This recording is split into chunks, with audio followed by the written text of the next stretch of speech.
SG Consultancy Services. Study MBBS in Russia, Philippines, Uzbekistan. Welcome to I dream news. చూస్తున్నాం ఈ మధ్య కాలంలో వివాహేతర సంబంధాలు విపరీతంగా పెరిగిపోతున్నాయి.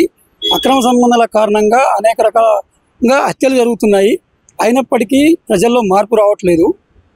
ఈరోజు స్థానికంగా పెద్దపల్లి జిల్లా సుల్తానాబాద్ అశోక్ నగర్లో ఒక ఘటన కలకలం రేపింది.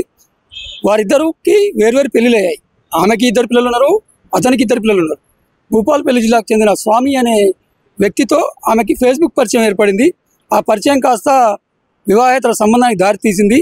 ఈ క్రమంలో వీరి వివాహేతర సంబంధాన్ని గమనించిన భర్త మనస్తాపంతో ఆమెని అక్కడే ఉంచేసి హైదరాబాద్లో వేరే ఉపాధి కోసం వచ్చాడు. అయితే ఈ విషయం తెలుసుకున్న స్థానికులు భర్తకు నచ్చజెప్పారు.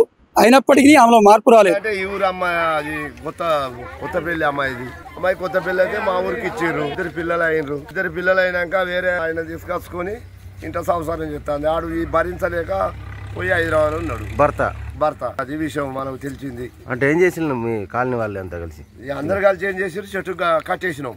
అంటే ఇంతకు ముందు అమ్మాయికి చెప్పినట పిల్లలు ఎవరు ఏమని, అమ్మాయి నువ్వు ఇటువంటి బుద్ధి మార్చుకొని, నీకు 2 పిల్లలు, ఈ బుద్ధి మార్చుకొని నీ పెనుమిటి పట్టుకొని బతుకు అని చెప్పినట పిల్లలు. కానీ అది కాకుండా బాగా ఓరు చేసి 4 రోజులు 3 రోజులు అవుతుందట. తీసుకొచ్చి ఇంట పెట్టుకుని పండుకున్నది. అది విషయం. ఒక్కొక్క కాళ్ళు ఇవ్వాలి, ఒక్కొక్క కాళ్ళు ఇస్తే మంచిగుంటారు వాళ్ళు. నిజమాత ఒక కాళ్ళు ఇస్తేనే ముద్ద వస్తుంది, ఇంకో ఆడపిల్లల కాళ్ళకు చెరువు వస్తుంది. మన బిడ్డ అవుతుంది, మన కొడుకు అవుతుంది, మన అల్లుడు అవుతుంది. అది ఒక్కొక్క కాళ్ళు తీసేది ఇస్తాం. ఎవరు చెప్పుకో సార్ అని చెప్తాను నేను. గత 3 రోజులుగా స్వామి ఈమె ఇంట్లోనే ఉంటున్నాడు, బయటకు వెళ్ళట్లేడు. ఇది గమనించిన స్థానికులు చక్కటి సంసారం ఆగమైపోతుంది.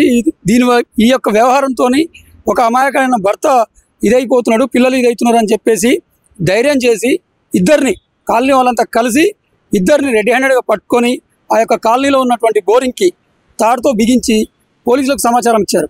అయితే అక్కడికి వచ్చిన పోలీసులు వారిద్దరికి కౌన్సిలింగ్ ఇచ్చి స్టేషన్ తీసుకెళ్లారు. ఏది ఏమైనా ఈ వివాహేతర సంబంధాల పరంపర కొనసాగుతూనే ఉంది, కాపురాలు కూలుతూనే ఉన్నాయి. చూద్దాం